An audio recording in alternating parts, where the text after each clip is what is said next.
బాబా వారు ప్రజలతో చెప్పిన మాటలు. నీకు కనిపించకపోయినా నీ ప్రతి అడుగులో నేను ఉన్నాను. శ్రద్ధతో నీ పనిని చేయి. ఫలితాన్ని ఎదురుచూడు.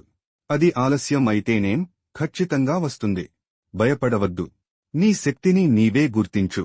నువ్వు చిన్నవాడివి కాదు. నేను నీతో ఉన్నాను కాబట్టి విజయం నీదే. ఏ పనికైనా ముందుగా భగవంతుడిని తలుచుకో. నా ఆలయం వద్దకు వచ్చిన వారిని నేను విడిచిపెట్టను. నాకు నీ మంచే కావాలి. మీరు నా భక్తులు కాదు, నా పిల్లలు. మీరు బాధపడకండి. నీ బలం, నీ నమ్మకం, నీ ఆశ నా ఆశీర్వాదం. ఈ మాటలు నీ హృదయంలో నిలుపుకో. ప్రతిక్షణం ఓం సాయిరాం అనే నామస్మరణతో నీ దారి కాంతిమయమవుతుంది. సహనంతో ఉండు, అన్నీ నీ దగ్గరకు వస్తాయి. మీకు మంచి రోజులు వచ్చే ఘడియ వచ్చింది. ఓం సాయిరాం.